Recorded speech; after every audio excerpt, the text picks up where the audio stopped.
കോതമംഗലത്ത് ബിജെപിയുടെ വളർച്ചയ്ക്ക് നിർണായക കാൽവെപ്പായി പ്രഥമ മുനിസിപ്പൽ കൗൺസിലറുടെ സത്യപ്രതിജ്ഞ. ഗീതാ ജയകുമാറാണ് ചുമതലയേറ്റത്. മുനിസിപ്പാലിറ്റിയിലെ മറ്റ് 32 കൗൺസിലർമാരും സത്യപ്രതിജ്ഞ ചൊല്ലി. കോതമംഗലം മുനിസിപ്പാലിറ്റിയിൽ ബിജെപിക്ക് ആദ്യമായാണ് ഒരു അംഗമുണ്ടാകുന്നത്. 20-ാം വാർഡിൽ നിന്നും വിജയിച്ച ഗീതാ ജയകുമാർ. അവർ സത്യപ്രതിജ്ഞ ചൊല്ലി ചുമതലയേറ്റത് ബിജെപി ആഘോഷമാക്കുകയും ചെയ്തു.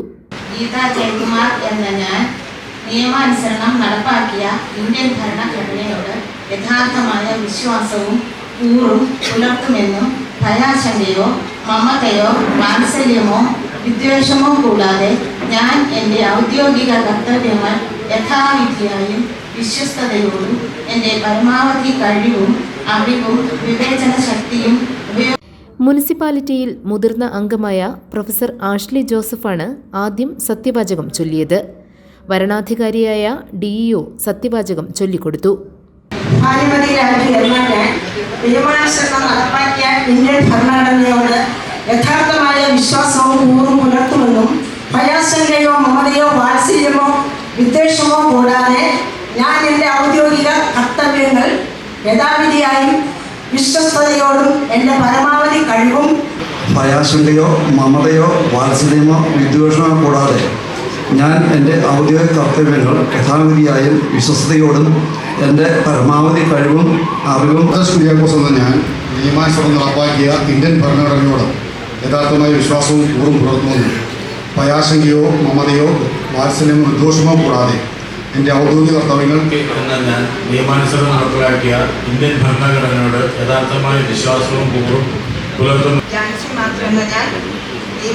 നടപ്പാക്കിയ ഇന്ത്യൻ ഭരണഘടനയോട് യഥാർത്ഥമായ വിശ്വാസവും കൂറും പുലർത്തുമെന്നും 32 കൗൺസിലർമാരും പ്രൊഫസർ ആഷ്ലിക്ക് മുമ്പിലാണ് സത്യപ്രതിജ്ഞ ചൊല്ലിയത്. ദൈവനാമത്തിലാണ് ഏറെ പേരും സത്യപ്രതിജ്ഞ എടുത്തത്. ചിലർ ദൃഢപ്രതിജ്ഞ ചൊല്ലി. ഭയാശങ്കയോ മമതയോ വാത്സല്യമോ വിദ്വേഷമോ കൂടാതെ എൻ്റെ ഔദ്യോഗിക കർത്തവ്യങ്ങൾ യഥാവിധി വിശ്വാസ്യതയോടും എൻ്റെ പരമാവധി കഴിവും അറിവും വിവേചന ശക്തിയും ഉപയോഗിച്ചുകൊണ്ടും നിർവഹിക്കുമെന്ന് ദൃഢപ്രതിജ്ഞ ചെയ്യുന്നു. ഭയാശങ്കയോ മമതയോ വാത്സല്യമോ വിദ്വേഷമോ കൂടാതെ ഞാൻ എൻ്റെ ഔദ്യോഗിക കർത്തവ്യങ്ങൾ യഥാവിധിയായും വിശ്വസ്തയോടും എൻ്റെ പരമാവധി കഴിവും അറിവും വിമോചന ശക്തിയും ഉപയോഗിച്ചുകൊണ്ട് നിർവഹിക്കുമെന്ന് ദൈവനാമത്തിൽ സത്യപ്രതിജ്ഞ ചെയ്യുന്നു. സത്യപ്രതിജ്ഞ ചെയ്ത് ചുമതല ഏറ്റെടുത്ത ശേഷം ആദ്യത്തെ കൗൺസിൽ യോഗവും നടന്നു. പ്രൊഫസർ ആഷ്ലി ജോസഫാണ് അധ്യക്ഷത വഹിച്ചത്.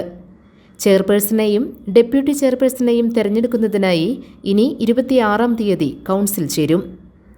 GTV news, Kothamangalam.